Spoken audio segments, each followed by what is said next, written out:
Welcome to episode 505 of Fourth and Jawn. I'm Gail Saunders here with Tim Armstrong and Tim Kincaid in the building. And today is the topic is Eagles to watch preseason finale versus the Jets. So obviously for you sickos out there who enjoy preseason football at the end of summer, you guys are my kind of people because obviously I love to just see the back end of the roster try and make this team from the days of Paul Turner now to the days of Darius Cooper, shall I say.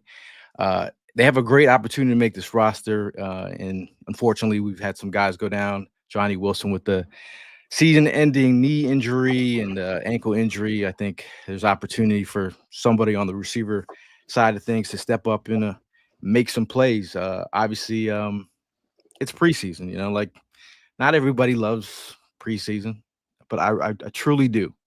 I truly not enough to go up the turnpike and watch tonight because normally I would, but I already feel like I know what the roster is. There's really there's no really reason to drive all the way up there. It's not that it's that far. It's just a matter of I kind of feel good with the roster and where I'm at, and it's just a couple of key pieces. And today we're gonna actually talk about what we're interested in looking at. But Mr. Kincaid, I mean, are you feeling excited about this Friday matchup? Yeah, man, it's TGIF. I said couldn't say that right. Happy Friday to everybody. But yeah, man, I mean, football's in the air. Eagles, cut down rosters on Tuesday. Trades have been happening, and so it's getting down to the nitty gritty where you're getting excited, and football is about to start. Let's go. I'm in the same boat. I'm excited. I was not traveling up to MetLife. I can tell you that much. I had no interest in doing that. Somebody hit me up and they said tickets are going for $40. I'm good. I'm good. You don't want to deal with the hustle and bustling, bro. Just stay home. No, I can watch it fine from my living room and check everything out. I am excited about some of the moves they did. It's unfortunate about Johnny Wilson, but I think that does open up an opportunity for somebody that we may have just traded for, who I think has pretty solid upside, if not some of the guys that we're hoping we've developed over time. So I'm excited to see how it plays out tonight. And the thing about it is like this for football families, like the players on the squad who are trying to figure out where their next homes are going to be. I always tell the story about watching the Jets-Eagles preseason game with the Pryor family and watching them watch the game because it was a weird experience because they knew that Matt Pryor had to not miss a block, not have any false starts, and to see a family watch a game and they're on it's like they're just sitting at at the edge of their seats just hoping for no mistakes so their loved one doesn't get traded or it gets cut or really it's a different scene. And you're just talking about like players that are really trying to make a mark and make a name for themselves. So at the end of the day, it's as Eagle fans, we sit here and just cut this player, move it like there are personal stories behind this. So it's definitely interesting to see behind the scenes. But let's get right into it. I mean, number one off the top of the bat for me is really Darius Cooper. I think if he doesn't play, we know where the Eagles stand firmly. But I would like to see him ball out on another game. I think last game was a little quiet, but in terms of the level of competition that'll be playing tonight, I think I'm really looking for Darius to shine. What about you guys? Yeah, even to go back on what you just said about the other players, these guys do have lives too, but also they can find an opportunity somewhere else. So definitely want to put that out there. With Darius Cooper, I feel like he's made this team. Heal up, recovery for Johnny Wilson, but this is an opportunity for him and a big opportunity for John Michie and a nice Smith. Those three that I'm looking forward to seeing tonight. Got to make a play. Darius has been getting he's been getting some reps with the ones. I feel like John Michi's already made the team just due to the fact that he just got traded. It's going to take a while. It's going to take a while for him to get acclimated with Jalen. But with Darius, I feel like Darius is made this team. I feel like he has done enough. Needs a little bit more. Because when a game is up on and the opportunity is there, you got to make more. You got to show more. You got to show more what you can bring to the team. Not just being a wide receiver, special teams, gunner, blocking. Who's going to take that? Who's going to take those reps from Johnny Wilson from being a blocking wide receiver? Who's going to be that next wide receiver that's going to step up for that role? So definitely want to see him attack the ball the way he's catching it, and also let's go up with those blocking. Somebody has to take that Johnny Wilson role. Yeah, I'm interested to see Cooper tonight. He was one of the ones I had highlighted. Cornerbacks, and then with the injury news to Makuba, I think it'll be very clear of who they have planned to fill that slot if he can come back. Right. If somebody, depending on who's starting in the game tonight, if they're still curious on where the depth is on that. I mean, it was unfortunate that I heard the news that he went down with that hamstring because, I mean, that was an awesome first game. You know what I mean? That was fun to watch. I know you guys touched base on it, but I really want to see how the defensive comes out. It'll give us a good idea of who we see as depth players, who we feel that we want to see some more from. And then to Tim's point, the wide receiver position, I think somebody has to show up tonight. If they plan on getting in the mix tonight, they have to, because they didn't game plan for Cooper the first game. Everybody's keeping an eye on 41 now a little bit. You know what I mean? Not locking them down, but they're keeping an eye on things. So I'm really curious to see how that works tonight. And shout out to everyone in the chat, by the way. Shout out to Ty, Carlos. Let's see who else we got here. We have Jason in the building, all the way from Minnesota. Shout out to Snapback Jug in the building. Shout out to Mr. Resident Oregonian, Mark Bird. Shout out to you. Todd says Tim's shirt is fire. Oh, appreciate it. Shout out to Die Hard Philly. Y'all know what it is. Kenny G. Kenny G. I was with Kenny G last night. We were at the at the Dorney Park event with Brandon Graham, which was a great vibe. It's great to see Brandon Graham out there with the people, man of the people. He's a guy that will stop for anyone and everyone and give opportunity to fans just to enjoy. It's funny because after certain times I get enjoyment after seeing other Eagle fans have those moments. So it's fun to watch. So we had a tailgate out there. First time at Dorney Park. Did not go on the rides, but I'm excited for the ride of our lives this Friday at 7:30 with this squad tonight.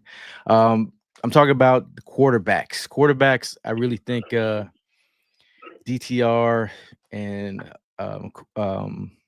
Kyle, I think they have an opportunity to knock one of each other out of the equation. I really don't think Kyle gets cut. I think DTR, while he had flashes early on, I don't think he's done enough to seat McCord, but I don't think McCord is ready by any means. Like when we had Kenny Pickett and Tanner McKee, 1, 2, and 3, I felt like all three of them could go in if called upon. Right now, I don't feel good about that in terms of can the third guy come in. I mean, could DTR give you a couple snap? Maybe, but it's kind of a weird scene right now, and I think you can't get Kyle on the practice squad. Probably get plucked. DTR, you perhaps could keep on the practice squad for a little bit. I'm not sure. What do you guys think? You can probably even see. I mean, if DTR can play a little better, a little bit of consistency, you can possibly trade him. There's some quarterback. There's some teams that need some more quarterback play. I mean, I feel like the only ball he can actually throw is a slant ball. Like the rest of it, I'm just like, man, he needs some work. He needs some work to get done. But I'm rooting for him. Hope he gets McCord. I don't think he's anywhere. He's going to be that quarterback factory here in Philadelphia. I think he's going to get. He needs to grow a little bit more and follow the leader. And to answer your question, who was it saying that the captains? Jalen Hurts is definitely one of those captains. So he needs to follow the leader of Jalen. Captain wise, I think Snap back, who do you got? Last year was Mailata, Jake Elliott. Okay, They were two. I think they'll both get them, and then I think Jalen will get one. And then who's going to take BGs because that's the one that's stepping out. I think BGs will end up. I mean, I don't know if you've seen it. I don't know if you've seen it. I don't know if you guys seen it. If you see them mic'd up, you did see our young bull in the helm, Jalen Hunt. He has been stepping up. He has been talking. I mean, I can even see Saquon. I mean, I know he said it's not really that important to him, but he's a good leader, often on the field. But I think Jalen Hurts can or Nolan Smith. Nolan is another good one. I do enjoy when they do the captains because I think majority of the organizations vote on that within. You know what I mean? Yeah. I mean, they don't. It's 100% mostly just the players. So it's who your peers see. So the way you got two captains, there's two captains that are gone now. So BG, Slay. Hey, what about Skinny Batman, aka Devonta Smith? I'm cool with that one too. The silent leader. I'm cool with that one. Listen to others and then leads by example. I like that. Devonta Smith is just locked in. Every time I see him locked in, it's not even. No questions whether he's locked in or not. I feel like it's a little bit of disrespect that he wasn't a top 100 player though. I actually kind of love it because that's a simple one. So yes, it just makes him get in the lab and just do what he does. Like we all enjoy the dagger, right? True, enjoy the dagger. Shout out to Todd. Todd says Reed Blankenship should be captain. I think he's part of the leadership council, so there's a good chance he could be captain. Do you think this is Reed's last year with the Eagles? We'll see. I hope not. We'll see. Just asking. I don't. The question's valid, but I hope not. I like his development through the years. I like how he's became an anchor in the back end. I definitely think it just. I mean, we're not even going to get there yet, but right. But yeah, I'd like to see him return. I think he's established himself as a quality player and around the organization. I mean, the guy does a lot around. So that's the big thing. Some of those guys where the outside world sees them as pieces or anything like that, but especially with a town like Philadelphia, you have to be involved. You know what I mean? You have to make sure the fans want to cheer for you. You don't want a guy that's just here and then disappears, and he does a great job with that as well. No doubt. And you can't break up the exciting mics. Can't break them up. We'll see where we're at with them. But just talking about more players that we're excited to watch. First, the Jets. Montrell Johnson. He's a guy who dealt with I thought he was flashing a little bit in camp. Had a couple nice runs. So much so where like Saquon and Jalen Hurts had to come off the sideline and make sure they gave him dapped him up.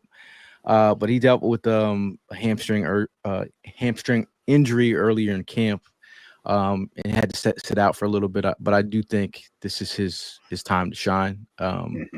Do the Eagles think they need to keep four backs on the? I mean, with AJ Dillon, Shipley, and Saquon, where do they stand on keeping another running back? I really feel like Montrell, he should get a majority of the snaps.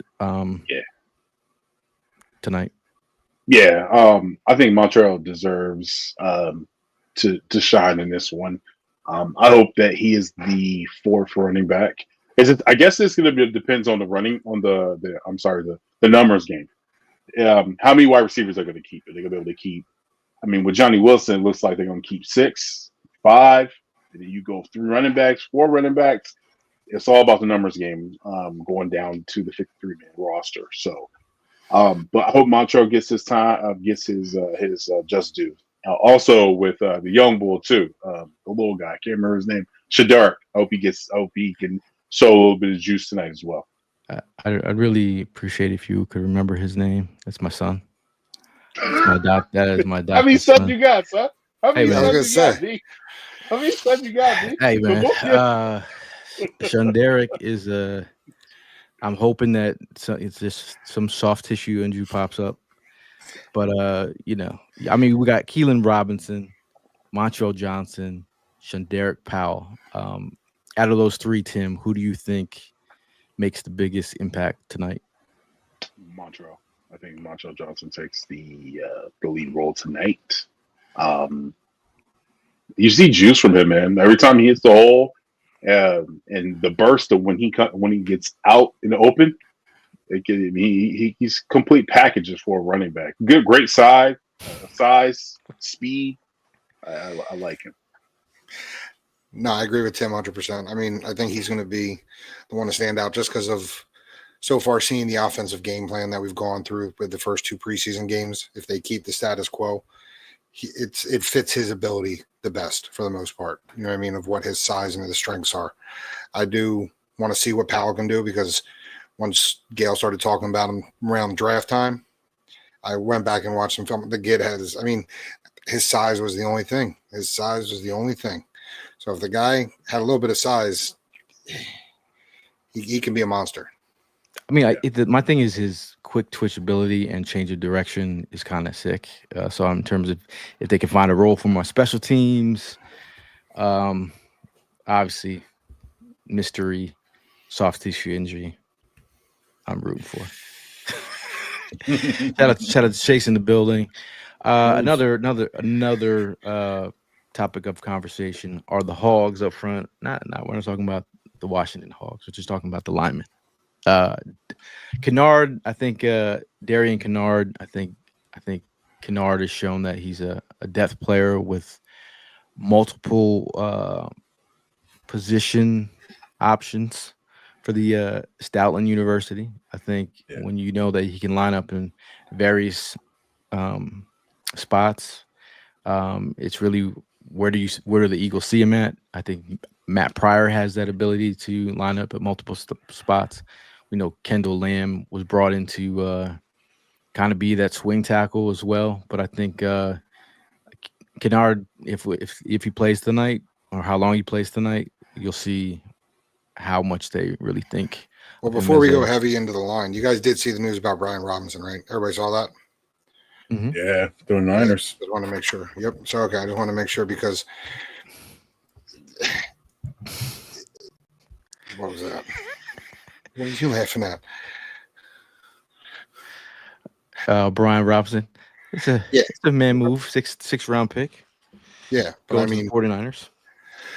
49ers. Yeah, so I was curious to see if you saw that because you're talking about the Hogs. That's where my mind said when you started talking about the Commanders and the Hogs. My mind got one vision. I was just like, oh, right, that's right. That happened today. But, I mean, the offensive line, who do you think's starting at center tonight? I think it stays. I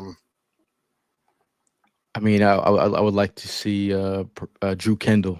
Drew Kendall, who also has position versatility. I know he's been getting a lot of work at right guard as well. I mean, at the guard position. So I feel like I really want to see what he brings to the table tonight. You know, young player. Is he establishing himself as our backup center at this point? Like, that's pretty much a lock? Are we locking that? I'd like to lock it. I think so. I mean, because I haven't seen them work anybody else besides him. I mean, well, they also have at backup center. They had Trevor Keegan taking snaps, and the fact that you see Trevor Keegan, they're just trying to figure out what Keegan can actually bring at this moment. So I feel like Keegan's got to. I don't think he's. I mean, there's been a lot of bad snaps as well. I believe that from what I've read. But I mean, really, I'm looking at I mean, you got Holland Pierce. I'm trying to look at what he brings to the table. That's the UDFA from Rutgers. See what he brings to the table. I know Jordan Mailata says he's one of his favorites. Kelsey was also working with him after practice. I like seeing that. Got some extra reps on the training camp field, which, I mean, these guys to put the time in, they're seeing something. You know what I mean? These guys to just throw it around lightly. So I agree with you 100%. Now I know Miles Hinton, the Michigan prospect that was brought in, drafted as well. I think he's a guy that has been flashing. I think he's not ready yet for full-time action or any sense of that word, but I think Hinton. This is a great game. This is a great game for him to show out and show us something. I mean, Williams is another guy. I'm wondering where they're at. What's going on with him? I mean, really haven't heard anything great about Cameron Williams as of late. Yeah. So I'm really wondering where the Eagles stand on that. I mean, at this point in the preseason, it's not really no news is good news. You want to hear things, but you want to hear feedback. You know what I mean? The fact that you're not saying anything about them doesn't always give you the warm and fuzzies. You want to hear that they're doing something productive or growing as the camp goes on, and I haven't heard much of anything. I think that's the football coach in you, Tim. I mean, there's a lot of talk about Brett Toth. So he's the one that's actually in the starting rotation, and look at that. Go ahead, Coach Tim. Let's go. What was I saying? Toth. He's the guy. I mean, he's the teacher's pet. I feel like he knows what he wants. He knows what to do and knows what to expect. I know we're kind of harping on him because he's been here since 2019 and the Doug Peterson days, but he knows what he's doing, man. He's been in the Stanley University for a long time, a student of the game. Now, talking about tight ends, the tight end position, obviously we saw that the Eagles had moved on from one of their tight ends that they signed in the offseason. And I feel like Kylan Granson, I think it's an opportunity for him to show out and show coaches that he's got that ability. I think when you think about he's not like a Dallas Goedert. He's not like a Calcaterra. He's like a mid-sized sedan with mobility. So if you're talking about with mobility, it could handle curves. He said a mid-sized sedan. Yeah, I'm saying. I understood exactly what you meant, but as soon as Tim started I couldn't. When he said sedan, my face was like, While I might not trying to keep a straight face. It might not be sexy. It gets good miles. It can handle the curves and turns. It's reliable. You know what I'm saying? It could be reliable. And as of late in camp, he's been a reliable target. See, I was going somewhere. You just had to follow. No, I get it. I mean, I was going to do my sales pitch. You see this car right here? This car has great AC. It's great AC. You know what I'm saying? EJ Jenkins, I thought he was going to be the guy, but I've been hearing a lot of drops from him in camp. I mean, did he have a touchdown? I think it was the first game. I've been hearing a lot of not bad things about EJ. I was rooting for EJ. I'm a big EJ Jenkins fan. So, I mean, you got Nick Muse, Cameron Latu, and EJ Jenkins all on the chopping block tonight. I think Tim Armstrong. Do you believe Kylan Granson makes this roster, or do you think he's a practice squad player and the Eagles carry two tight ends? With him getting injured and going out for a little while, I'd like to see some more from him. So, do you think he gets scooped up on the practice squad? I think he probably would if he did. That's what I'm afraid of. Yeah, that's my fear. And I'm not that. It's not that I don't trust our depth. I want solid depth. I want no doubt. to make pieces back there that, God forbid, something does happen. We have someone, you know what I mean? And I want to see him under Stalin U. When he went out and he was holding his wrist, I was like, oh, man, I just want to see more. I want to see what he can do because I don't watch a lot of Texans games. So I was curious to see what we had traded for. But I would rather keep him, honestly. I'm interested in Scott.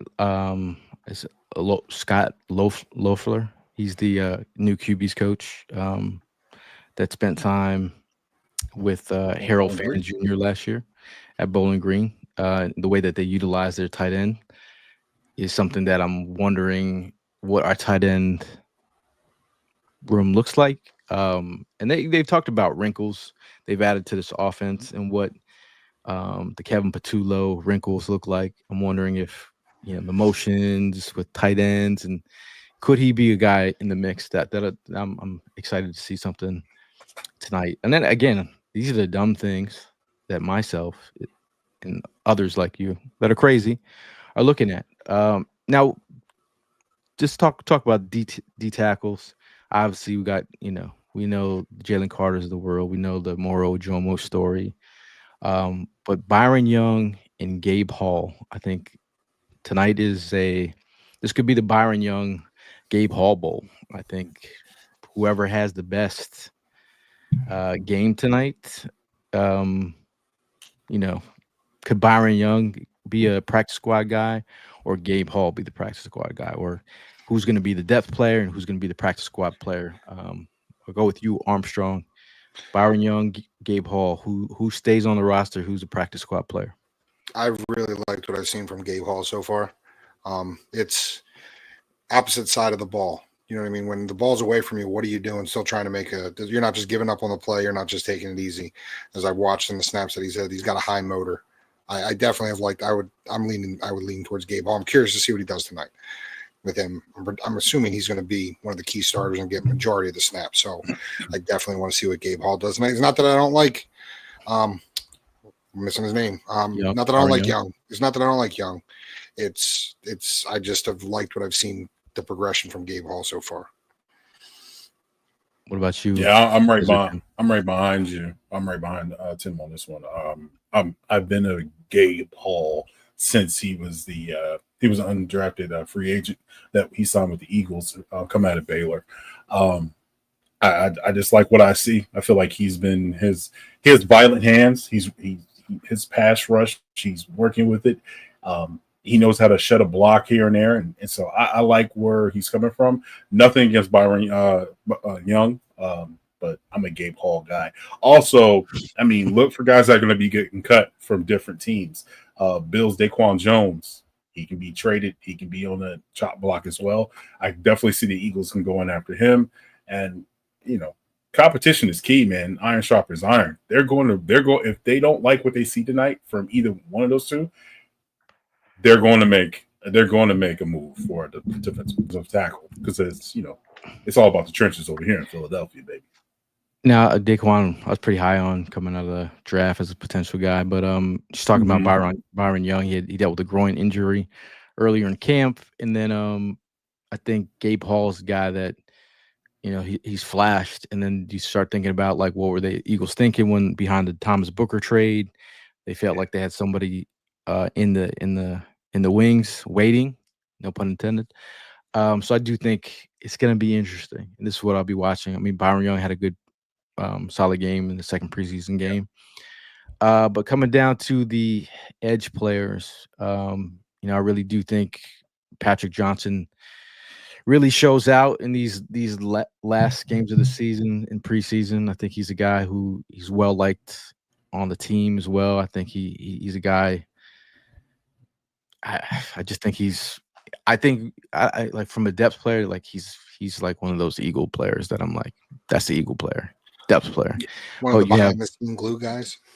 Yeah, like he does everything right. I mean, he's a guy that I think they want to keep around. We have Agbo Okoronkwo. I think he's a 30-year-old player that we got from was the Browns, and I think we'll see where we're at with that. I think that's a position battle that we have to think. It's who would you rather have? Patrick Johnson, a little bit younger, could he have some upside, or the newcomer Agbo? Where would you guys feel on that? Go ahead, Tim. I mean, honestly, I know what I'm getting in Patrick Johnson. Like, so seeing him, and I never thought he performed poorly when he was an Eagle. He filled his role, and that's kind of why I said one of those glue guys, because he was a heavy special teams guy. You know what I mean? He was used all the time on special teams, and he made plays. It wasn't like he was just somebody on the field. So I would lean towards Patrick Johnson just because you know what you're getting. And he was with this staff, so it should be an easier transition. It's not somebody that you have to blend in and have them learn the entire situation. It's just a plug and play depth piece that can make a contribution to the team right away. I mean, time and after again and again and again, Patrick Johnson has shown me what he can do. He's always a star in training camp. He's always doing something in preseason games. I mean, last week he what was he tipped? He got a sack. The sack was basically called back. He tipped the ball, intercepts it. He said he raises his arms. Are you not entertained? Are you not entertained? He definitely should make the team. Definitely should make the team. If not, I mean, there's a couple of guys out there that I think will be on the chop block that I can know that how he was looking, rubbing his hands, licking his chops to see about getting like Anthony Jensen from the Bucks. Okay. Now, talking about a position CB2 that has been highlighted with like multiple highlighters in different colors, and different colors could stand for different players because they've actually are trying to piecemeal this thing and try to figure out who that guy is. But Jacorian Bennett brought him through via trade. Keely Ringo dealing with a quad injury, which to me is concerning. I mean, dealing with third team reps, multiple practice that we went to seemed like something was heavy on his mind. Maybe I'm just reading into things, but I'm pretty good feel of energy. But we have Mac McWilliams in the picture. Dory Jackson right there is really, I think, is going to be the penciled in CB2 for now until Bennett is ready or whatever. But I do think I'm excited to watch one of these two. I'd like to see Jacorian tonight lock up some young unproven players. I think that would be nice to see. Mac McWilliams, I'm pretty fired up just to see what he brings to the table. What say you guys? Mac McWilliams, that's my guy. Mac Will. I definitely want to see him. I mean, this is somebody that has versatility on the defensive side of the ball, play inside, but play outside. And the confidence is just oozing out of him. If you ever see him in his interviews, he's just like, yeah, all right, I know what I have to do. I mean, I think a little bit of that he got a little bit of an injury bug. It was about a week ago or so. But I don't think with the way his mindset is as an athlete, that I just think he's just like, you know what, it is what it is. It's bumps and bruises in a game of football. Jacorian Bennett, I definitely want to see if he can lock somebody up tonight. What I seen last week and against the Saturdays game, again, it was against the Browns. Dog, like that one play he made, that's what we need. And that's what I was hoping for getting out of Keeley, but unfortunately, man, he got bumped down to the third team. So yeah, that burst from Bennett last week, that was nice to see, because that's what you want me. He bled the route a little bit, let it go, and then he knew exactly where that ball was going. And when he made that jump, it's like, okay, because I haven't seen a lot of Bennett. I didn't watch a lot of Raiders games last season, and I know that he started losing some snaps toward the end of the year. But I liked his interviews. I liked how Bennett said he just wants to go and prove himself. I liked how he said he felt that the situation wasn't the best for him. Didn't talk poorly about anybody. Just said it wasn't what he thought was best, and it was very happy to be an Eagle, which I like reading, to your point, body language and how people approach, because you went from a possible getting reps to prove yourself all over again. And he didn't take it as a negative, and he didn't become over cocky or overly confident. So, but I feel like Mac Will has been like a silent assassin. Like he's slowly started, like you watch the training camp videos and he's getting reps he's slowly moved himself up. And it hasn't like he's done anything to blow people out of the water, but he just continues to do the right thing. And in a Fangio defense, if you fill your role and you play what you're supposed to, you're going to get reps. You're going to get playing time. So I'm definitely curious to see how it plays out tonight. Interesting. What I'm also interested in is you guys going on some of these trips this year. Shout out to Philly Sports Trips 2025 Birds Takeover. We got trips starting in Tampa. We got this will trigger some people. Oh, we have actually starting in Kansas City first, and then a hot one down in Tampa, and then the Birds Takeover in New York. And then we have the Birds Takeover in Minnesota, Green Bay with Todd Hermans. Shout out to Todd. The Birds fly home trip is November 14th to the 18th. So we got the Birds fans from over the pond coming over. We got the Birds takeover in Dallas, followed by the Birds takeover in Los Angeles, Shady McCoy. That's December 5th to the 9th. And the Birds takeover in Washington, followed by the Birds takeover in Buffalo, which should be super cold. But make sure you're following them at Philly_sports_trips on IG, Sports Trips PHL on X, and Philly Sports Trips on Facebook for more information. Go to phillysportstrips.com and book a trip, man. Come out with this and show yourself. Shout out to Tim Kincaid, who was joined us today. But obviously, any other prospects that you feel like you need to talk about before we get out of here? I know he just joined the team, but do you think Mechie gets reps tonight? I would like to see some Mechie reps, to be honest. That's where I'm at too, because it's been enough to where base game plan, you know what I mean? The first 10 plays, at least the script, he should be able to have that down. I'd be curious to see how he plays tonight and if he has that juice that he had in college, if it's there a little bit, because how quickly people tend to forget. The guy was doing his thing in Alabama. He unfortunately had some injuries down there in Houston, which sucks for any player, but I really want to see if he can develop, because with Wilson going down, do you feel that spot's a toss-up, that 4 spot at this point with Wilson going down?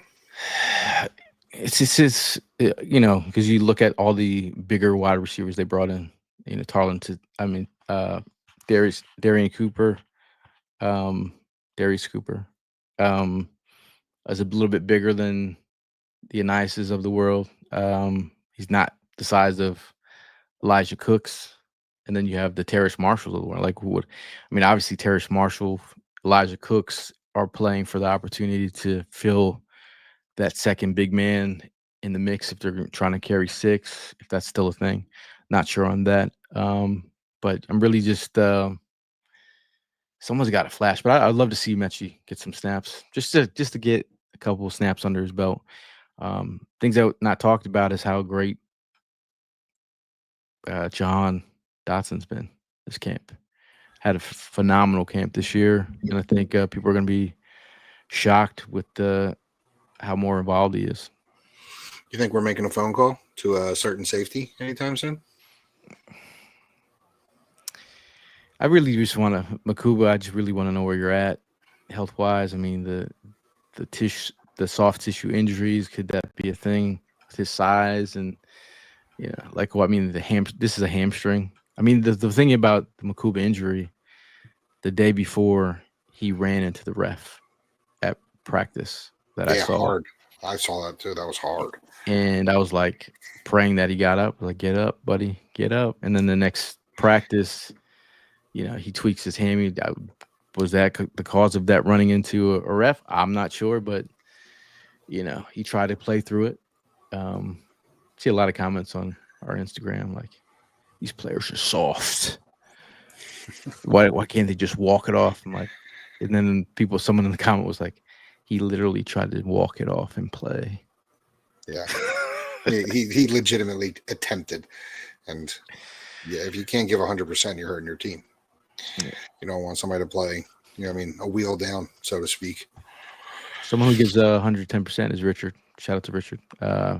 See you in Green Bay, Richard.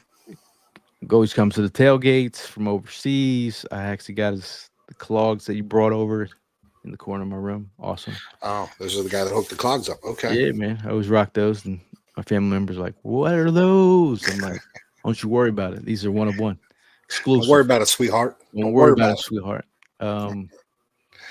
Now I saw Todd send a question. He says, "Do you guys think a team blows Howie Sox off from an offer for Tanner?" There's only one team. There's only one team right now. New Orleans? Now he's played in the preseason. Yep. New Orleans? That's who I think. Kellen Moore down there. Everybody has his connection. There's only one team, and I'm happy that he's our backup currently. But I'm curious to see the offer. mean, just the combos that I've had inside the NovaCare. It's funny to say that conversation that is inside the NovaCare, but it's real. I mean, the love for Tanner McKee is real. It's not even a joking matter. It's a real matter of fact that how much they love Tanner McKee. So Todd, he says, or does Howie give Tanner a deal like the backup from Chicago got? I do think at some point as a player, he's going to want to play, but I'm sure he loves the atmosphere in Philly. I'm sure he loves being a part of a winning squad. I think if he feels like it's a potential place where he wants to stay and grow for another couple more years, hey, or do you? I mean, I just don't think we have enough behind him to actually make that move. See, that's my biggest concern is if somebody does come with an offer that blows the socks off, you can't say no, right? You know, I mean, if it's something that can help adjust your team for the future, give depth, and you know, if they, what would you think about? What type of offer would you consider? I'm not really considering any offers right now. Phone lines are closed. Well, which one would make it ring? Which one would make it ring for you to be like, maybe I'm not picking this up? Because I know I'm not probably getting a quality offer for Tanner at this point. That's where I'm at. That's because people are like, oh, I heard somebody. I mean, I've just read on social stuff. People are like, I think somebody's going to offer it too. I'm like, whoa. I mean, that's the going rate for backup QBs in Philly. Yeah. But I don't know if I'd give him up for it too with the draft capital we have. Bradford move. Yeah. And then we're talking. I mean, and then Todd brings up the comment about Anthony Richardson. Well, I mean, if you're taking him on as a project, but also that's a hefty price for a project. You're trading for him, because if you look at the math on Anthony Richards' contract, yep, this should tell you everything you need to know about that. I mean, if Orlovsky says if it's a potential option, you're talking about your QB3 who doesn't know anything about this offense. His cap hit for the season is $10.8 million. No, thank you. No, sorry. I'm sorry. It's 2025. Numbers aren't my thing. $9.2 million as QB3. Yeah, no thanks. I hate to say it, and I don't like to sound negative, but where my football brain was taught and how I grew up, as soon as he did this in that football game, that had me personally lose any expectation or ceiling for Anthony Richardson. When you're a quarterback and you tap yourself out mid-game like you're a running back while you're driving, that personal preference just lost it for me. Like I was not happy. Mental aspect. It drove me nuts because even the kids that I coach or youth that I coach, if you run the ball and you're tired, it's the easiest thing for a quarterback. You gain the first down, you check out into a run. You don't take yourself off the field. Like you don't. He wasn't injured. It's tough scene. Now, if you traded Tanner McKee to another team, the beneficial idea to that at $1 million is his cap hit for this year. His cap hit for next season is $1.1 million. So for the price of Tanner McKee for 2 years, we're talking about $2.1 million. If quick math, $2.2 million for your backup quarterback for the next 2 seasons. That's a good place to be in my heart. I'm with you. I don't think. I mean, I was curious on what value you think he's at around the league. You know what I mean? Because we see him, and even when we went to the practice, he was impressive. Like he just looks like he's a quarterback. Like he's a guy. Like he's a guy. He just looked good. He's Throws were crisp. Was hitting everything on a dime. You could see he was light. Everything wasn't heavy on him. He wasn't overthinking things. Can't say the same with the other quarterbacks. Upset, snapping hands. You know what I mean? Like that. They were not frustrated, but they wanted to do better. Where he was just he's happy on where he's at, and that's what you need for somebody that could have to pop in at any time. I think when you throw quarterbacks to the fire this early in their career, when they're not actually ready. Daniel Jones taking over the starting position out there. Scary thought if you're a Colts fan. No bet. He's serviceable. No shade. But I'm just saying. So Big Perk says, how much time do you think Smile Munden gets tonight? I think he should get a half. I'm thinking heavy reps. I'd like to see him get a half. He's been a real nice surprise. I really believe that he's for a 5th round pick. I mean, I remember being at the Senior Bowl and they have like these tables set up and for interviews, and he did an interview with a crew down there, and their first line was like, you being a Bulldog, something like, you being a Bulldog fan, does that mean a Bulldog player, does that mean you're going to be automatically Eagle? And then here we are Wow. months later, and here he is an Eagle, and he's just in a good position. That room is stacked right now. That is. Yeah, 100%. And same thing. When I got to say what's up to him, like his demeanor, his build, he just fits the role. I'd like to see him get some reps, build some confidence tonight. Like you said, a half would be awesome. Have him show what he can do once he gets his feet underneath him. Once they give him the confidence to know that, because it gets in some of these players' head if you only have like 4 snaps, you're so overthink, especially at a young age. You don't want to get into your head. You want to do the best you can, and that's where you can make these small mistakes. When you know that you have a little bit of a cushion and you could build momentum and do things like that, I'd like to see how that works tonight going against the Jets at MetLife. Yeah, I mean, I'm just thinking about who else that I'm actually looking to see. I hope Trotter does not play. I don't need to see any more Trotter. I think Trotter's done enough.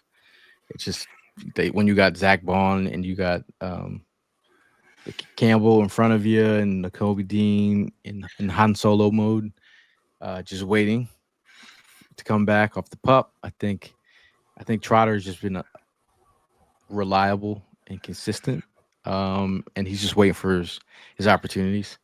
So I mean, I really feel good about that. I think it'd be interesting to see who else is going to get some quality reps tonight. I'd like to see Anais Smith make a play, a deep shot versus short stuff. Mm-hmm. I'd like to see him come up with like a big play like that. Yeah, a little double move, catch him. Just something. Just give me some flash. Who else? Who else am I thinking about? Ty Robinson get some snaps tonight, you think? I really liked what I saw in the Cleveland game. I saw him filling gap assignments, shedding blocks. Couple snaps, maybe a drive or two. I don't want to see him because I feel that he could be not as good. So I don't want people jumping crazy, but not as good. But I feel like the first year we had Jalen Carter, where he's a rotational player, getting 40%, 50% snaps through the season to give people a refresher. So I want him to see how, because he's done well. He's done well so far. So I would like to see him get a couple snaps tonight just to keep repetition against high-level talent. Gabe Hall, Ty Robinson starting? Yep. Like last week? Yep. Then who do we have on the edge? I mean, Aziz. I'd like to see some more snaps from Aziz. But I think about, I mean, I don't feel like I need to see more. I think he's flashed, but I just want to. I want to see more. I want to see him dominate. I think obviously it's going to be the Patrick Johnson APR, Antoine Powell Ryland. I think he's a guy that he's got to show something. The 6th round pick out of Virginia Tech. I don't believe has done enough to make the roster. Obviously, a practice squad opportunity. Yeah, it's interesting you say that because that's as soon as you said his name, I remember the whole conversation and watching the film. But to this point, I don't even remember his name being brought back up. And I mean, that's for the most part. I think the problem with him, I think especially in this league, it's size. Mhm. Arm length. I think it's a big difference in the league when you don't have the standard size and length of an edge, because then they can play you that way and just neutralize your abilities once they get the tape on you. Yeah, Jahad Campbell's a prime example of that because I had seen all of his measurements, but when you see the guy at practice, his wingspan is ridiculous. When I say like my hands come down to my waist, his come down mid thigh almost to his knee. That guy's wingspan is crazy, and it's funny you said that because as soon as you said it, that's what I thought of. That's a very valid point because one thing you can't teach is size. Now his arm length is 31 and a quarter. That's second percentile for edge. Okay, That's not a good thing. who's Now that? Ryan? That's yeah. Okay. Now if I do Jahad Campbell, let's see what that brings up. So just for reference, Jahad Campbell's arm length is 32 and 1/8. He's at a 46 percentile. But then if you do, but this is where it gets fun. Now if you do Jalix Hunt, for instance, Jalix Hunt arm length 34 and 3/8. That is 81 percentile. Now if people laugh at arm length, blah blah blah, and it's just the arms, and that arm length showed up in the Super Bowl on a who? On a player that the Chiefs. Where's number 15? He's done a few things over the past few years. He's had short arms too, so yeah. arm length is key, but also you gotta be a dog. But yeah, I mean tonight I think is going to be. The nerves won't be there. Whenever there's starters or first team rep guys in there, it's not that I get worked up, but I want to see them do well. So tonight I think is going to be a little bit more laid back for myself. I think I'll be able to watch the game from an outside perspective. Definitely love watching the trenches in a game like this because this is where guys are going to make their money. Like this is the difference between practice squad and making the team. Gap assignments, shedding blocks, silly stuff like that's where I love to watch. And I'll just keep on diving into that. Now, shout out to Jesse Wines. If you're looking for graphics, if you're whining about your creative, you hit up Wines Creative. Okay, shout out to Jesse Wines. I'll be actually down at the shore, Delaware, kicking in with the Wines family out there. Nice, yeah. He told me he was on vacation this week. I figured watch some birds down there. Just kind of chill vibe and just get away for a little bit, I am going to a local establishment with my coaches. We have to go with we're going over our offensive game plan for practice next week. So we're gonna have a few drinks, watch the Birds game, and go over offensive game plans and player assignments. Now, Todd mentions tonight might be a make or break night for Rungo. He's dealing with a quad injury. Yeah, he's soft tissue. Which is something that Big Dom told me that is the hardest thing to prove. Yeah, I mean, he definitely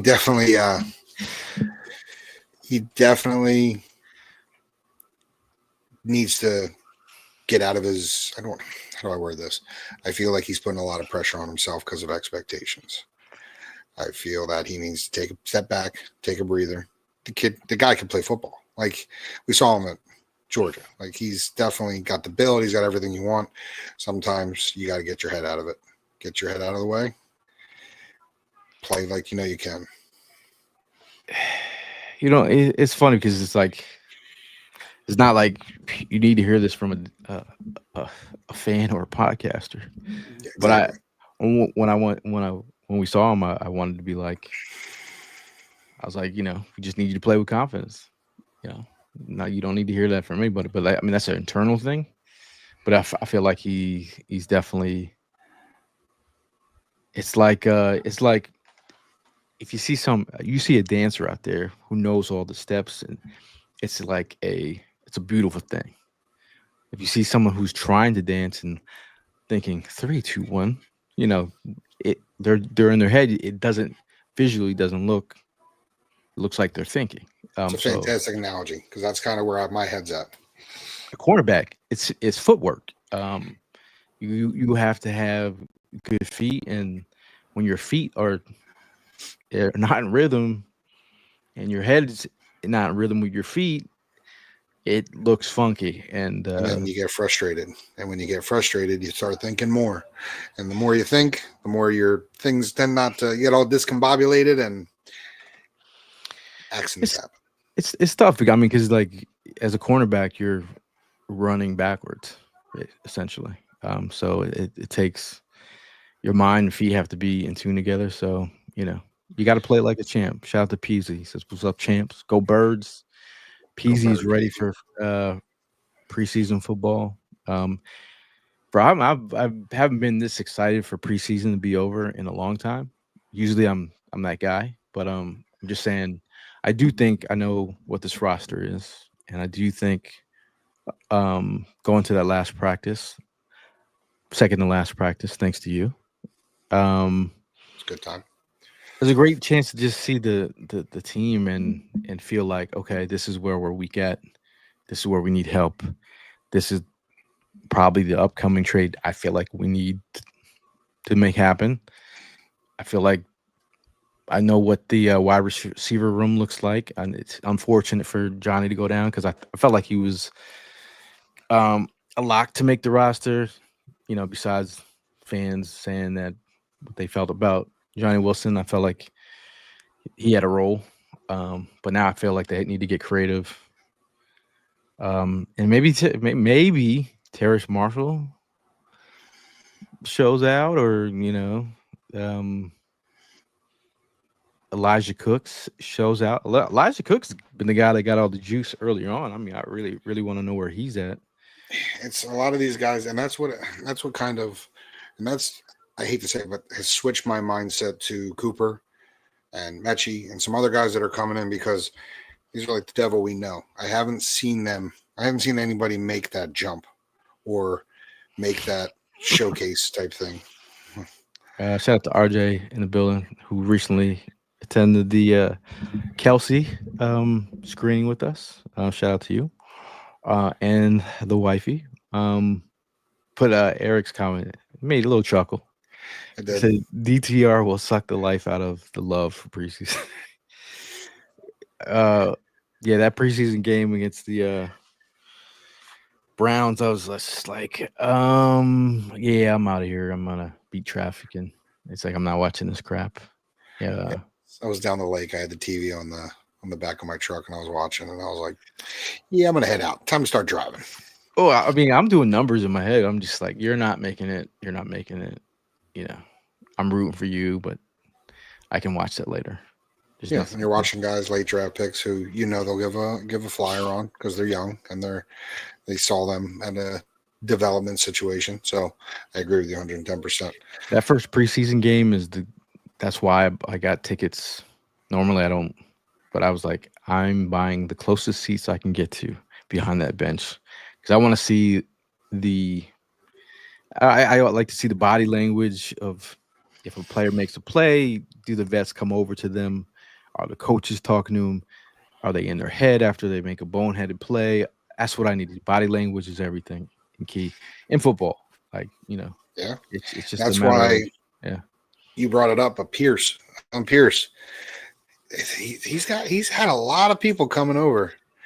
I mean, there's some juice, I think, there. I think that guy, just because, I mean, the way either it's how he handles himself in the locker room or whatever, but the vets and everybody that seems to be and want to assist and want to help, and that's caught my eye quite a bit. And that's one thing from the sideline that I could see in terms of. I mean, also we talk about body language, but I'm also looking at how in shape these players are. Are they? Holland Pierce can lose about. I kid you. Holland Pierce could lose about. Again, we're not weight shaming anyone over here. We're just talking football. Okay. Can't all be Jordan Davis.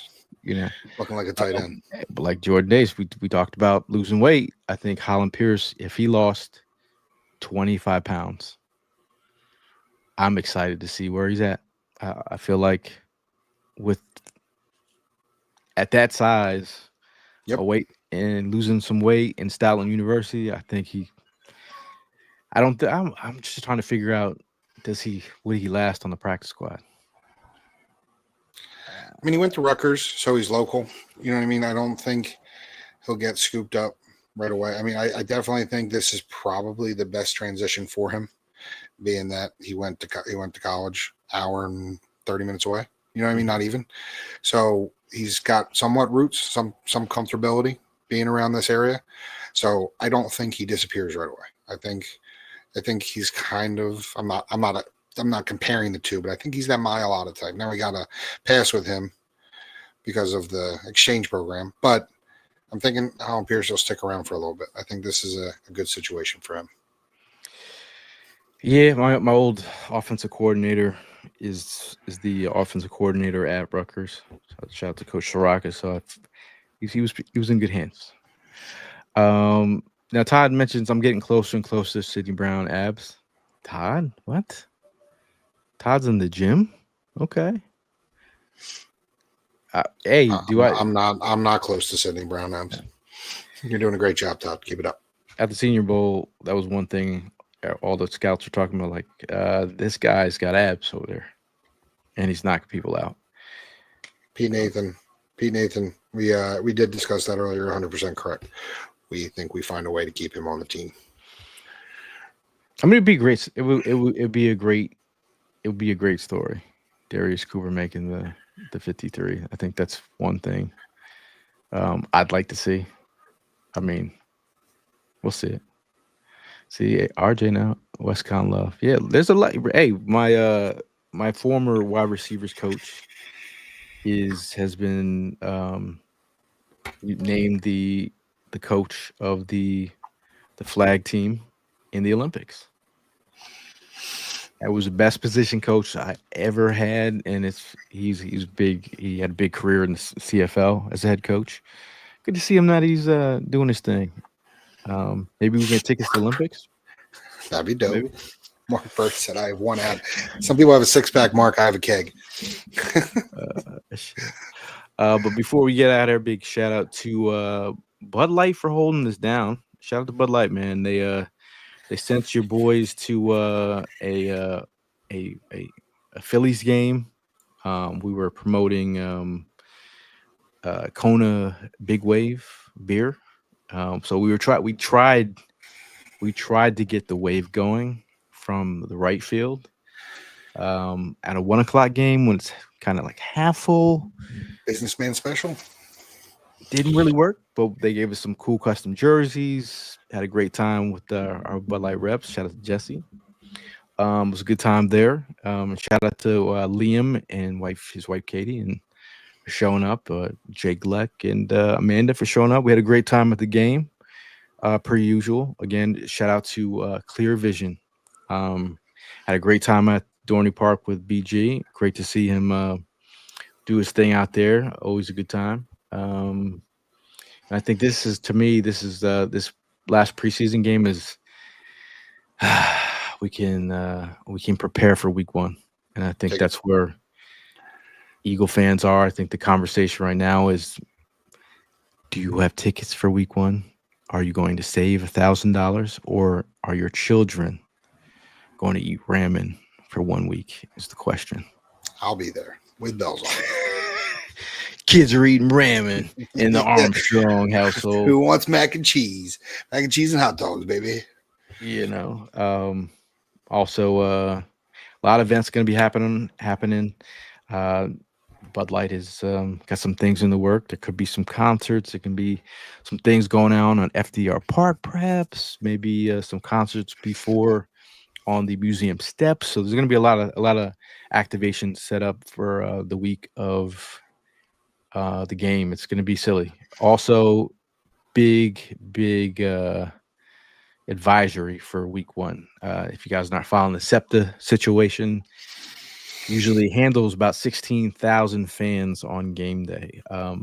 It could be down to 4,000 fans. So if you quick math, that is 4,000 minus 16,000 is 12,000 fans that could be driving to the link.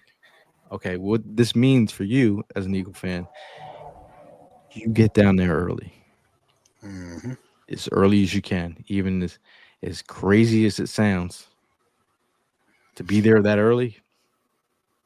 If you don't want issues, especially if you paid $1,000 for tickets combined or whatever, you don't want to be sitting in traffic on game day and watching people tailgate while you're in your car. There's already horror just from the preseason games. I have seen lots of things on opening day. I've seen guns pulled on other fans for cutting lines. I've seen fights. I've seen everything. So show up on time. Do not play around. Get down there early. That's what you do. Okay. I will be there bright and early on Thursday. I don't think I'm not even lying. If the tickets do not go down, your boy is going to do we're going to do a tailgate, right? But I'm not going to pay $1,200 on week 1. These are playoff prices. These are NFC Championship prices. Long season. I mean, you gotta budget, man. You gotta budget. Shout out to Daz. He says, "What's up, Gail? Love the hat." It just be aware. But shout out to Red Bull for giving the tailgate wings for all these years. Appreciate you guys. Shout out to Cefeli's Pizza for giving Evan Hollywood Hurd the wing beneath his cheesesteak wings. 856-435-8799. Cefelis.com. Order yourself some pizza. Okay, just do that.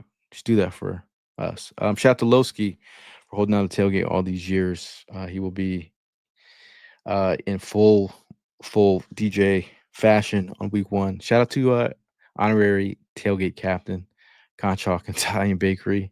Appreciate you guys per usual. We might have a sighting by Mr. Smoking and Son. Maybe Alex makes a showing. But I'm preemptive strike there with the graphic. I still have to make sure he's coming week 1. But last word. I mean, we'll go with say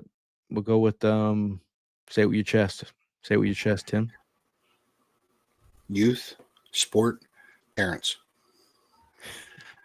Youth, sport, parents. Okay. About them. I love coaching their children. If you have a child involved in sports.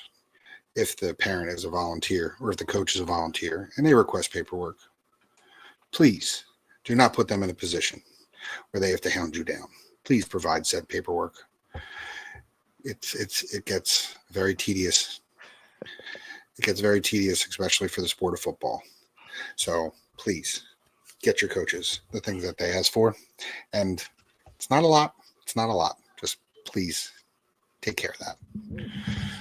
My say it with your chest moment is what time is on time? If something starts at 1 o'clock, do you show up at 12:55 or do you show up at 12:45? I'm a 45 guy. I'm just saying. I'm a 45 guy. Not everybody's a 45 guy. I'm just saying. I just Nah, I'm with you. Dad says, "What are those blue pink Nikes behind you?" These are the corduroy Air Max, and these are. I'm a big Air Max 1 guy. Okay. I just bought a pair. Very, very, very. Oh, this Good Lord. these. Talking about these. Those, People Daz? people who listen to podcasts will have no idea what I'm saying, but Daz is actually asking about sneakers that are on the backs. People listening, watch the YouTube. Yeah, I mean, I'm a 15. I'm actually, to be honest, I'm a half-hour guy. You are. You impress me sometimes because I like to. I mean, I can. It's hard for, and this is not a excuse. It's very difficult to wrangle up my family for events. When it's myself, very easy. I'm 15, 20 minutes all day. I like to be zenned out before an event. I like to map it out visually. Be ready to go. No surprises. You're like, you down at the tailgate at 5 a.m. when the game is at what time? I'm like, I'm not even week 1. It's gonna be insanely nuts. Insanely nuts. People are going to be sleeping out the night before. I'm not even lying. There's gonna be tailgates before the gates even open in the line. I'm not even lying. I'm nervous that I'm doing a half day work. Shout out to Mr. Christopher Cunningham. So what up? What up? What up? Up, Shout out Moose? to all you latecomers. Moose? We've been on for a little bit. Well, we appreciate you guys sticking out there, man. I've seen Moose active on some other socials. What's up, Moose? Shout out to Chris, resident Madden champ. If you need to play him, one of these days I'm going to play Chris. It's a peace family. It's time for the season. That's it. To say it with your chest. Repeat. # repeat. Todd says I'm a 10-minute late and an Irish goodbye. I mean, in this day and age where people go missing, is that like a responsible thing to do with an Irish goodbye? Could you give us a text, Todd, before you leave? Just saying. I hit you with an Irish goodbye the other day. not that I'm your dad. Okay. Dylan says, listening at work, sending love from beautiful Boise. Stoked to finally come to Philly for you. I'm stoked for you, Dylan. You know, that's one of those things, man. You see people from all over the world getting hit up by the homies from Brazil that are coming in, potentially coming in. It's going to be a great time. It's going to be a great time. It's going to be really, really great day. Daz, if I had about 3 hours, we could go through my whole collection. It's also a beautiful scene. Daz says, sucks Johnny Wilson's out for the year. He was ready to break out. I do believe when I saw the tweet by McLean where he said nasty, the injury was nasty, I knew it was a wrap. I guess some people were shocked that it was as bad as it was, but anytime you see a B reporter say nasty injury, it's a wrap. Yep. Because they're around. They know what they're talking about. Also, Daz, how about these custom Philly Air Max ones? I love those. Those are made by your boy. I'm not advertising by any means. I was going to say, if you'd like to send. Eric mentions my wife is a Midwest goodbye type, so that extra 45 minutes we spend at the end makes up for it if we are late, so I don't stress about it anymore. A Midwest goodbye type, so that's extra 45 minutes we spend at the end. So Eric closes out the party. Yep. I'm a close out the party type guy too. Depending on the vibe. I can go either way. Now, Perk, also a big what do you call that when you you put 2 letters for, I can't think of it, for people's name. Can DC play the slot? Who's DC? Perk. Darius Cooper. Oh, okay. I was thinking corner. I Can think DC that's play what he's slot? referring to. That is a good question. I think that is a good question. I mean, can he play the big? Can he play the big slot? Is the question. I mean, right now they have him backing up AJ Brown. I mean, this is wide receiver depth right now. AJ Brown, Darius Cooper backing him up, Elijah Cooks, right? Yep. Jahan Dotson backing him up. John Mechie, Terrace Marshall, and Ife Adeye. Devontae Smith, Anais Smith, Avery Williams. That is a tough scene by any means if Devontae Smith can't go at any means. Taylor Morin, definitely a practice squad player. I think he's got some solid hands, punt return ability. But yeah, oof. Dad says I came close to buying a pair of Kelly Green Travis Customs. They're pretty sweet. You know, actually, I saw those too. Now that you're saying, I actually looked for the actual because I was going to make my own, so that could be a thing. Eric says I will say goodbye, but she will go around shaking hands and kissing babies while I stand in the corner.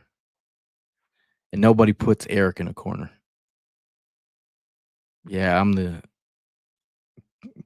kissing babies and shaking hands. That's me at the end. Tim, do you believe that the wide receivers keep 6 wide receivers? I do. I think the receivers that we currently could be keeping will be adamant on special teams. So I do. I think Who we got? AJ, Devontae, Jahan, Cooper. Well, I'm not putting him above, but Cooper. And honestly, I think we're holding on to Mechie because we just traded for him. And then number 6, Smith or Marshall. Smith, Anais Smith. Yeah, or Marshall. I'm really wondering what Avery Williams is right now. Is he seen? You know, I mean, is he seen as a running back, special teams guy, wide receiver / I don't know if I've seen it enough. Obviously, we haven't been at practice enough to see punt returns on a high clip, so we'll see. No, they were very limited when we were there. I think everyone doesn't want to see Cooper go, but Cooper's not staying on the practice squad if he goes. He showed enough. I mean, talking UDFA. Yeah, talking about but he's a UDFA. I mean, he's a UDFA who came out of a small school. He has a good build. He's what, 5'10", 205. So, I mean, he's got a solid build for a wide receiver. I like his catch radius. That is a very good point, Todd. Who do we see? Shipley? I don't know. Who do we see returning kicks? I mean, we've had returning kicks or punts. Punts. I'm sorry. I mean, right now, I think we have options. We have our Avery Williams at both punt returner and kick returner, Cooper DeJean, Jahan Dotson at punt returner, Anais Smith, kick returner. I've seen anywhere from Will Shipley, Avery Williams, Keelan Robinson, Anais Smith, Shunderick Powell. I saw AJ Brown on some of these. I mean, AJ Dillon on some of these kick returns. I did see that. Yeah.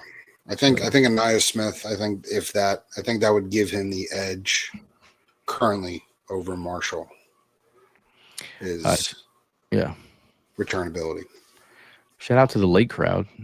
We have Heath in the building. He says we need to keep Coop in the slot. I mean, you say that, but have we seen Coop on the outside? I like to see it. I haven't seen enough of him. Yeah. Huh? I would love to see we it. We haven't seen enough of him. I mean, it's the first game nobody game planned for him. He kind of came out of nowhere. He got a lot of people's attention, and he definitely did what he was supposed to do. Got game planned for in game 2 a little bit. They definitely were floating some coverage over to his side when he got some reps. See what he does with that. Tonight, I think he plays tonight. If he does not play, we know the answer. Like, if he does not go in or play more than a drive, then we know that the Eagles plan on holding on to him, I would believe. Shout out to John. Greetings and salutations. Anytime I see John, that is how we greet each other, especially at the tailgate. But Pete asked, can Keely Ringo do kick returns?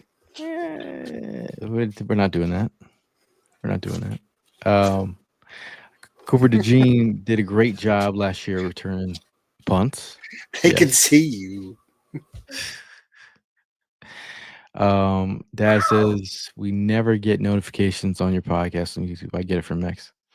See, YouTube hates us. I've come to terms with YouTube hating us, but it's all right. It's all good. See, that's the crazy thing. I get the YouTube notifications every time. Make sure you hit the bell. I'm never one of those dudes to tell people to subscribe or hit the notification bell on YouTube. Go. But I'm saying it now. He says we haven't personally. I think he can play wherever they put him. I think, do they get weaker if they put Cooper on the outside and not on the inside? And do we have anyone serviceable enough to play slot in turn of Cooper? But we know that he wants to put his four best secondary guys out there, and Cooper's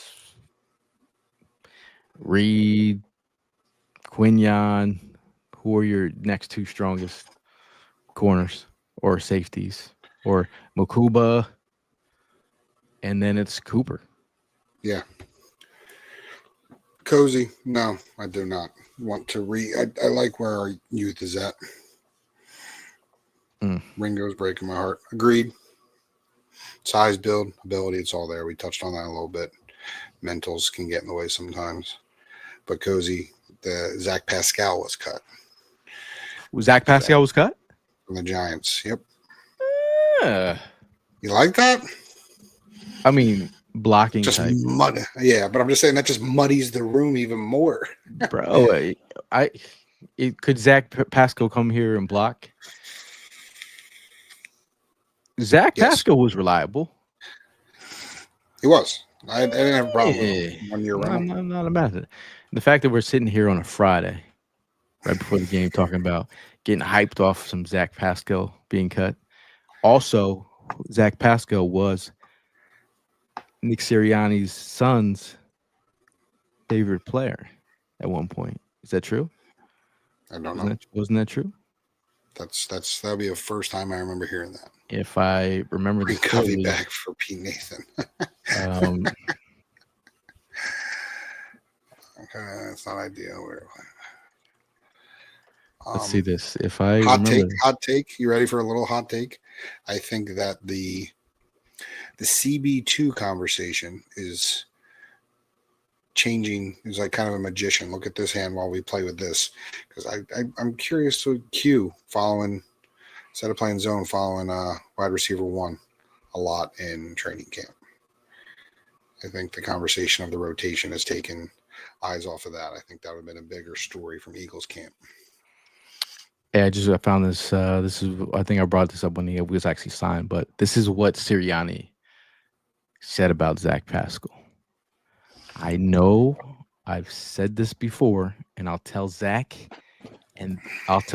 this, and the guys make fun of me when I say this, but I want my sons to play football like Zach Pascal. I hope he knows that is the biggest honor I could give him right there, is to say that, because I want them to be all the things that Zach Pascal is, which is why it sparked the because I remember that quote.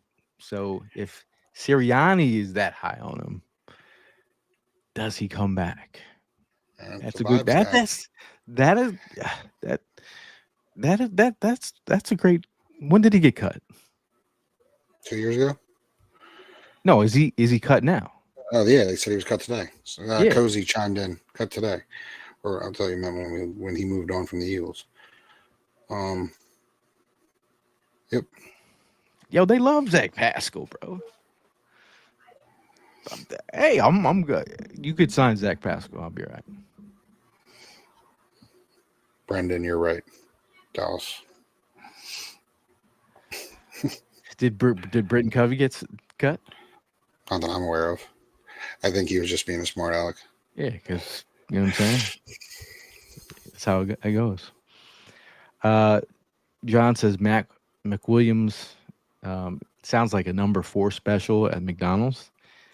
Will be starting at cornerback 2 by game 7. Can I get a McWilliams with special sauce and extra pickles? Yeah, fries with that. That is a bold statement by John, but that would be incredible for the pockets of Howie Roseman to have a starting cornerback at that rate would be amazing. That would be next level. And I mean, at this point of what he's done in training camp, I've liked what he's done. You know, I mean, he hasn't made blatant mistakes. He hasn't done anything to like shoot himself up the ladder, but he also hasn't made silly mistakes where you're like, oh, that was a rookie. It's just like, oh, he was out there. Now Daz says that we don't have a spot for Zach Pascal. We don't? Can we see what a Zach Pascal contract looks like? Zach Pascal recently signed. He received he signed a $1.4 million contract with the New York Giants, including a $90,000 signing bonus. The man only got $90,000 guaranteed. $90,000 guaranteed. That's cheap. That is nothing. That is nothing. You know, also Terrace Marshall got a similar contract from the Eagles.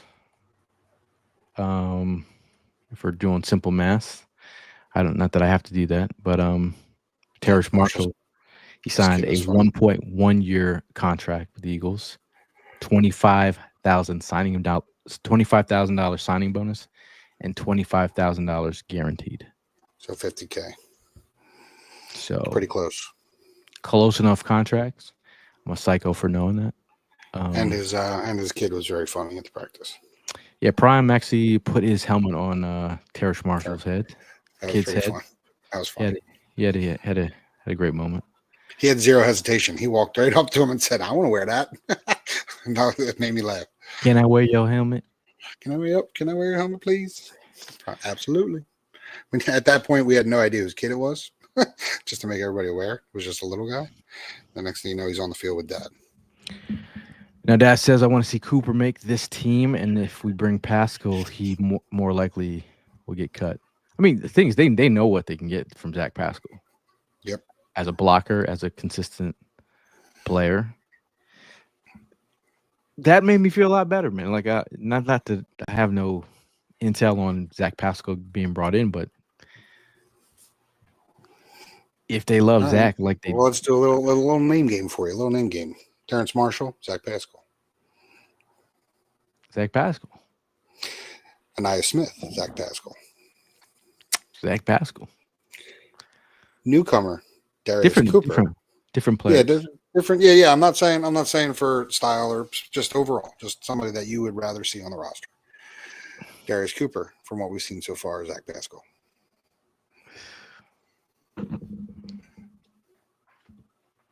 It's tough seeing out here, guys.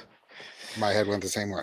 That kind of question mark popped up because I did, as you said that, I thought, all right, would I take him over Anaya Smith? Would I take him over Terrence Marshall? And then I started going deeper into where my first 5 were, and I was like, maybe.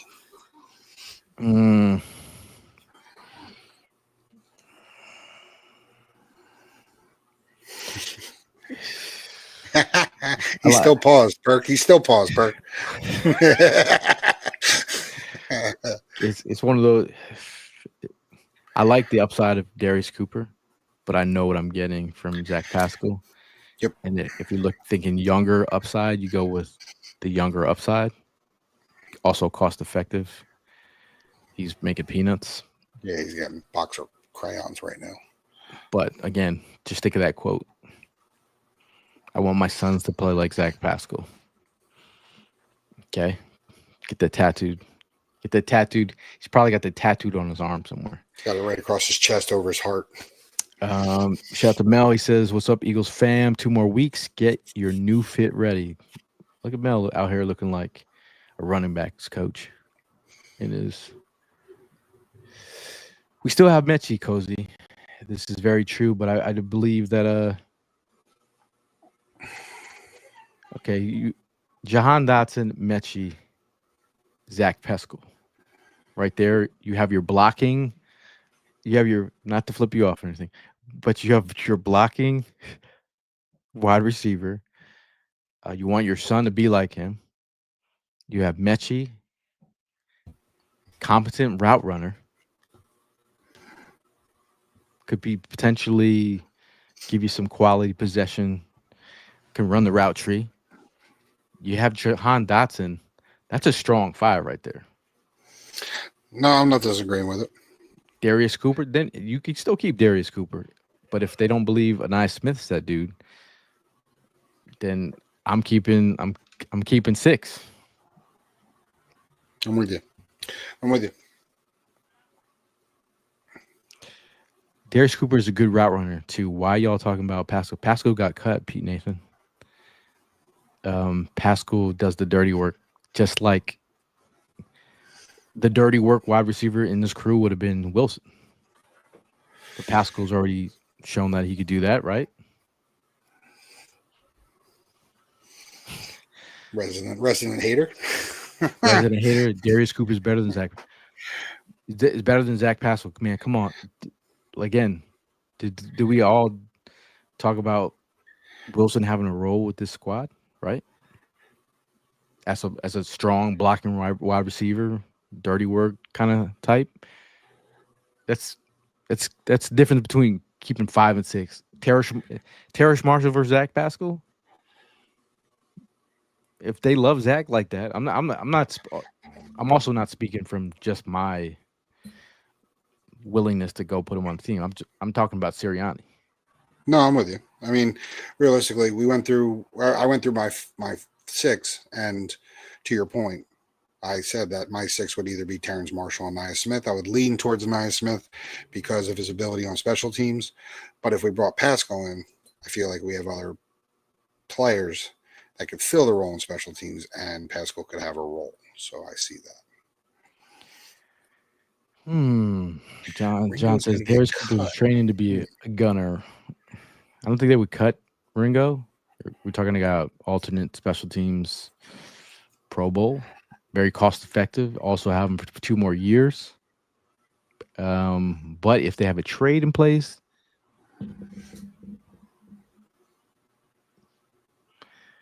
I mean, I don't see Ringo getting cut. Ringo doesn't either. Daz doesn't either. I don't think Ringo gets cut. I mean, unless something happened inside the locker room that we don't know about. Yeah, if there's more details that are behind the scenes, that's a different conversation. But just from a physical football play, he knows the system. Resident hater Pete Nathan says, so if AJ goes down, pause, and he's sitting there like, I can see Pete Nathan with his chest out. So if AJ goes down, you comfortable with Pascal or Darius Cooper? Neither. That's like going from 0 to 100 real quick. I'm upset. I mean, it's a big downgrade with either. Yeah, I mean like, we can't anoint Darius Cooper all world in just 2 games. That's kind of where I'm at. I mean, where was Darius Cooper last week? Was a QB play, offensive line play? I'm a combination of both. Game plan, seeing what he did in the weeks previously. John says Cooper. I mean, again, upside is young youth. Upside, yeah, okay, I got it. Cozy's coming up with Madden. That Madden trade would get denied. Cozy says Dotson and Smitty if AJ goes down. Correct. Dotson is. I'm telling you, the conversation I had with Dotson, I felt that was one of the best football just conversations with an Eagles player in a while. Just very aware of his moment in time of like needing a contract, aware of having more time with the playbook, his connection with bro. He hasn't even hardly dropped any balls in camp. He has been like lighting it up. He's been lighting it up. With AJ out, I felt like that was the best thing for Jahan Dotson to get acclimated, or if you're from London, acclimatized in this offense. And with Jalen, it's been a great scene for them. Just remember when we brought Dotson in, he didn't get a whole, and then to show where he was at the end of the year, he definitely made progression to get a full off season. And I mean, I'm just saying, Penn State. Now Mel says, I want the offense to run more play action plays and screen plays this year. Do you perform more screens with running backs or wide receivers? That crappy wide receiver screen they run. So I'd like to see that get rid of. I'd like to see more tight end screens. And this is the Scott Loeffler, Harold Fannin Jr. Go watch Bowling Green, see how they utilize their tight ends. And I'd like to see some of that. I don't want to see Devontae Smith lead blocking for anyone in any fashion. I like running back screens, and I do agree with you with that tight end screen, especially the delayed screen. I really like that when they sneak that in. I'm a fan. Cozy says Jalen has a full season with Dotson. The chemistry is so much better, more trust. Look at him in the Super Bowl for crying out loud. Cozy says, exclamation point. Say what you on the just. table. Pete Nathan, let's sign a guy who got cut by the Giants. We signed Patrick Johnson. I mean, I was going to make a joke, but it doesn't really translate. It's going to be like the last guy that got let go by the Giants that we picked up kind of worked out. I mean, everyone's talking about they want to keep Patrick Johnson, right? Okay. PC asks, why not just use a tight end at the Wilson role? You thinking from a formation standpoint, that's like having 3 tight ends on the field or 2 tight ends on the field. Yeah, like a 20. I mean, personnel. You're going to tip. I mean, Wilson is not first of all, Wilson is not even. He's not a tight end. I loved how Wilson was high playing the ball. It seemed like he had finally figured that out. For him to go down, that's really unfortunate because that was where one of his strengths were. And to watch him in the preseason, to see him high point the ball correctly at his height and size, it's unfortunate. Pete Nathan, I love Pete Nathan. Mark versus the Giants or the Eagles farm team. I mean, it's again. Wilson was not out here looking like Mike Evans. Maybe an Aldi version. The Aldi version, yeah. Aldi version. Yeah, discount. I mean, that size. That was the biggest thing is he has the size, and then there was 3 routes. I mean, Tanner McKee threw dots, so it was fantastic to watch. But he definitely high pointed the ball correctly. So, Timu Mike Evans, I like that. Dad says Timu Mike Evans. Pete says Patrick Johnson is better a player at special teams. Plus, he's your 4th best pass rusher on this team. He's got more upside than Pascal. There's no need for upside for Pascal because you already know what Pascal is. Like there's a when you bring Pascal in, you know what kind of role he has. Like, yep, he's the dirty work. He's the guy that's going to block. He's the guy that's going to show up. He's going to be that dude. If that's the way. Like, I'm not saying kick Cooper to the side, but why not both of them? Okay, because if you're going to keep Wilson and you're going to keep why Cooper, not both? We already kind of agreed that Wilson was going to make the roster. Why not keep both? Why not both? Now, cornerback is the Nick Walker chimes in. Can't help but think we need corner and safety help. Now, do you want a trade or do you want a Justin Simmons break the glass party on with Coach Walker? Simmons. Simmons.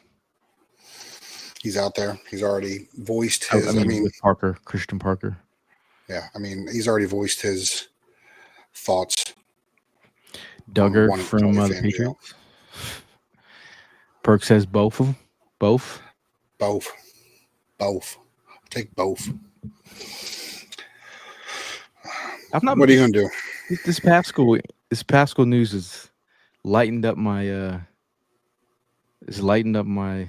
vibes lately. Yeah, it really did. It got you going. Got the blood pumping.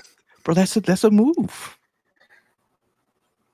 I've never been this excited to hear about Zach Pascal doing that. But that's what's going on with Zemeckis. What's he doing? Zach Pascal blocking on the outside in these Saquon Barkley-esque run plays is a wave. I'm willing to get behind it.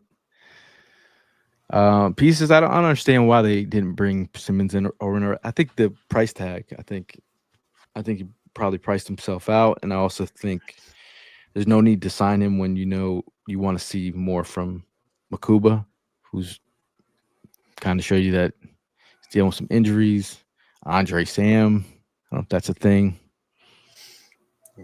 Sidney Brown, you want to see more of. So in this dilemma, I think they're waiting to the last minute. Nick says, "Love the shirt. Need to grab me one if you need to. I can make more if you really want one." We've been wearing these out to the events that we do. This is for the Eagles Autism Challenge. The whole team had one. Dad says Andre Sam actually played well this preseason. I think he's. I mean, we also the McCollum. We don't talk enough about McCollum in this scenario, who gets a lot of love from Fangio. What are your thoughts on Tristan McCollum, Tim? So more than serviceable. So he knows his role. He knows his system. He doesn't try and go over the top, which is very beneficial for the team. He doesn't try and do something that's outlandish or try and make a move to lock himself in. Sorry, a lot going on in the household. But yeah, so I mean, I do like McCollum. I can see that being an option. Perry Nickerson. I'm not going to use the T word, cozy. Come on, man. But I've noticed the long dreads more than I've noticed any plays being made. You don't want to be the cornerback with the long dreads, but not know his name. Mark said, "What we need is another Super Bowl trophy. Buckle up, go Birds." I agree. The other low key, Brandon Johnson from Mark Bird's Oregonian Ducks. Brandon Johnson he's been getting some nickel looks as of late. Not as of late. He's been getting nickel looks. So I'm wondering, would you see a lot of him today? Maybe. I do have to look about getting peeling out. I gotta start closing up shop. Yeah, I mean, I felt like we had like a wave of latecomers. We did. People popping on. That was a nice way to change of pace. The game's close enough for you to start wearing your Eagles gear for the preseason game. So make sure you get a nice fit for tonight. Make sure you're not watching preseason with Pete Nathan, because he will probably still be hating on Britton Covey for no reason, even though he's not on the team. Make sure you watch it with a network of great friends and family who really like the Eagles like you do, so it can be a great conversation. And not just if it's not good, watch it by yourself. And not that these guys just suck, because they don't, because they're in the NFL and they're out here fighting for the entire football lives. But Last word, Tim. Last word before we get out of here. Like you said, everybody enjoyed the preseason game tonight. It's the last one. Regular season is here. Now it is officially time to lock in. We'll see the roster next week. That'll be our team we're rolling with. And we just got to get fired up. Energy's coming week 1 on September 4th. I'll be ready to go. Big shout out to everyone in the comments. We appreciate you guys all. And I know the excitement is real for week 1. Excitement is real for preseason. Excitement is real for Zach Pascal. It's not even on this team, but the excitement is real. Shout out to Evan Hollywood Hearn and Primo, who's finally getting off his vacation, so he's probably in a good place. The arm is back in action. He's got like a little transformer fit Robo going. brace, yeah. John's parting words: Septa sucks. Nick Walker says Pascal season. I like it, man. So if that move happens, you see Pete Nathan. Seen it here first. You tell Pete Nathan to go suck an egg. Okay. Go Birds. But for me and the guys, we'll see you guys in the next one. And as always, it's fly, Eagles, fly. Go Birds. Big time.